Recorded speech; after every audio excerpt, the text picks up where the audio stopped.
What are the essentials of life, of your life? Among those most important to me, those I would not willingly live without, are family, the right to protect that family, as well as freedom from oppression, especially the oppression of the state. A freedom to which I used to give next to no thought at all, however, has now risen through the ranks to become for me among the most important of all. That freedom is the freedom to transact, which is to buy and sell without interference and scrutiny. Without freedom to control our own finances, we are, and this is no exaggeration, effectively driven from society. You might say that if we cannot buy or sell on our own terms, that we are transformed into non-persons. In this modern Western world of ours, the freedom to transact is bound up inescapably with the right to have a bank account. Deprived of that everyday, commonplace technicality, we cannot function in the myriad ways necessary to maintain modern existence. Without a bank account, we cannot receive a salary, we cannot pay our bills, we cannot obtain or service a mortgage or lease a car, we can't borrow money. In an increasingly cashless society, we can't even buy a loaf of bread. The list of impossibles or next to impossibles born of no bank account is long. To be deprived of a bank account is to be the victim of social murder. At the very least, it is a modern-day equivalent of excommunication, of exile.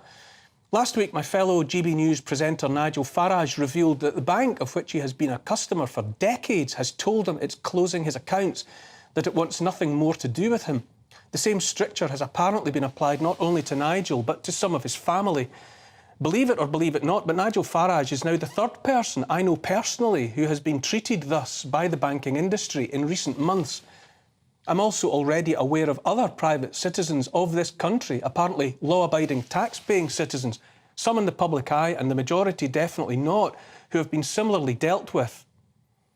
If you look on at this behaviour by banks and console yourself that such cannot and will not happen to you and yours on account of your good people and no trouble to the state, then I urge you to think again. What can happen to anyone may sooner or later happen to everyone. When it comes to governments, that which they can do, they certainly will do.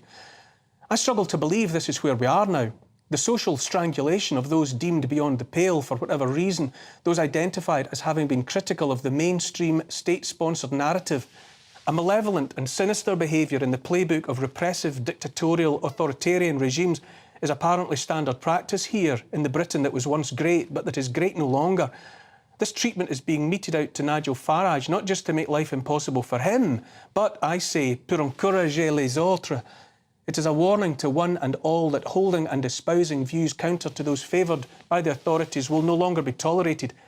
In the hive mind of the Borg-like collective that is the uniparty, totalitarian regime towards which we are being marched, the drones are to be left in no doubt that resistance is futile. As sinister as any other aspect of all this is the realisation the whip is in the hand of the corporations. Klaus Schwab of the World Economic Forum calls this, euphemistically, stakeholder capitalism. What it means is that the decisions that matter are made not by governments, but by big business. And big business is answerable only to its owners, owners who long ago decided that borders and sovereign individuals are inconvenient. So far so bureaucratic, but simply put, they're messing with us, those ideologues and their sock puppets. Indeed, diligently and perversely, they're finding every last way to mess with us. There are multiple motives for this messing with us, but the most important is the intention to divide, to set individual against individual, tribe against tribe. Always the aim is to have us at each other's throats, so we overlook the malevolence coming from the state. Look at what we're being bullied into accepting as normal thought and action, and at what we are told to reject as wrongthink. Being protective of family and children is deemed wrongthink. Being an advocate of freedom is labelled right-wing, as if right-wing even means anything anymore, which it doesn't, being no more than mud for slinging. Approving of Brexit, just being ambivalent about Brexit, is deemed wrongthink. Knowing there are only two sexes and that change from one to the other is impossible is wrongthink. To declare Christian faith is infinitely more likely to attract condemnation than claiming women have penises. Elsewhere, it seems we are to accept men stripping off and dancing near naked or in bondage gear among gatherings of children. A march for Pride Month in New York City last week was underscored by the chanting of "We're here, we're queer, we're coming for your children." Why would any adult think that an appropriate thing to say? Once upon a time, in the movie adaptation of Chitty Chitty Bang Bang, the child catcher, complete with giant net, was only a fairy tale terror, also the stuff of nightmares. As recently as 2008, the child catcher was voted among the 50 most vile movie villains by Entertainment Weekly. In 2023, a generation of children might be invited to contemplate the child catcher for real, out there in the street and coming closer. Reclaim Party MP Andrew Bridgen sought to initiate a bill to ensure schools would inform parents if their children were identifying as the opposite sex, what they call social transitioning, perhaps embarking on the road that ends in the removal of genitals and breasts. A majority of MPs of all stripes struck Bridgen's effort down before it could get out of the starting blocks. Labour MP Ben Bradshaw described Bridgen's intentions, which is to say letting parents know if their children are living alternative lives at school, as despicable. Despicable. That parents should be kept informed about their children's lives can be described as despicable by a sitting MP, and that his comment is loudly approved by a majority of his ilk, is where we are now in this shadowland of Britain. Despicable was a noteworthy choice of words, given that Bradshaw's use of it came soon after a teacher at Rye College in East Sussex used the same while trying to humiliate and silence a young girl who refused to accept a fellow pupil's decision to identify as a cat. Bradshaw sought to dismiss Bridgen as a conspiracy theorist, despite the ever-growing number of young people coming forward to express bitter regret at having been coaxed and or encouraged by adults through a process that left them mutilated, sterilised and condemned to shortened, lesser lives at increased risk of persistent infections. Underneath all of it is the message that when it comes to the children, it's the state and not the parents that have the final say. In so many ways that matter, the children are already caught. This is where we are now, apparently, in a world where one wrong word can see a person exiled to a life made impossible in any modern sense. A world where the messing with children's bodies, with our minds and with our understanding of right and wrong is nothing less than sadistic, shaped and choreographed as it is to cut people loose from their moorings and set them adrift upon an ocean of uncertainty.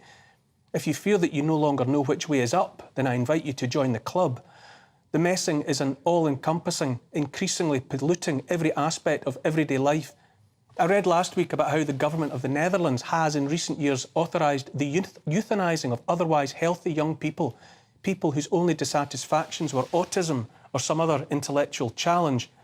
This is the same Netherlands where farmers are being driven off their land to make way for the mega-city building plans of more of those stakeholder capitalist transnational corporations.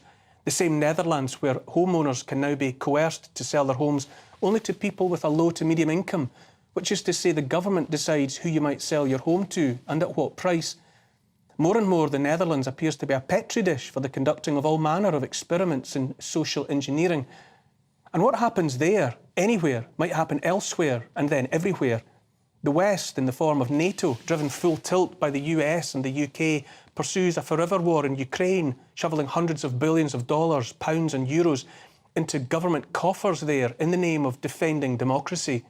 In Ukraine, democracy manifests itself now in the government's banning of opposition parties, the shutting down and criminalising of dissenting media, the jailing of a political rival and the raiding of orthodox churches. Ukraine may not be the most corrupt country on earth, but in terms of many metrics, it's definitely in the top one. I invite you to contemplate a grim but nonetheless revealing truth that the powers that be, the state, whatever, as well as those populating the institutions, those driving the mainstream media, have absolutely no option but to keep driving their inversion of society. For a period of time hard to quantify, but let's imagine it in terms of many decades at least, a campaign of lying and plundering practised upon the many by the few has delivered those lying thieves to a point where if the many realised the extent of the wrongdoing, then the consequences would be colourful to say the least. Sharks must keep swimming forward or they drown. Everyone smiles at the happy ending of It's a Wonderful Life, all but destroyed by the villainous banker Mr. Potter. Small-town good man George Bailey is saved in the end by the customers of his struggling building and loan, a community bank that has sought only to enable those customers to live decent lives. Saved also by the people of the town who love him.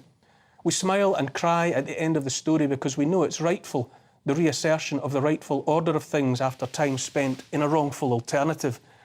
In the world George Bailey briefly wished for and got, a world in which he had never been born, all was wrong, upside down and inside out. His own children didn't exist because he had never existed. We're being presented with that inverted, darkened world now, tricked into thinking it has to be real.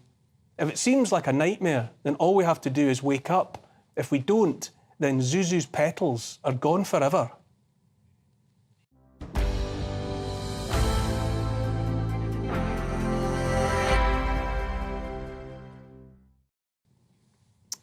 Joining me tonight, the journalist and presenter Jasmine Birtles. Jasmine, first and foremost, you're a financial advisor.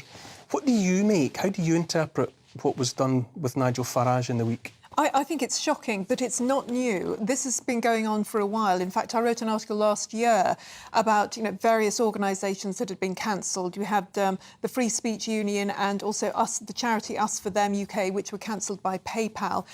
Citizen Go, which is against abortion, was cancelled by the bank Wise.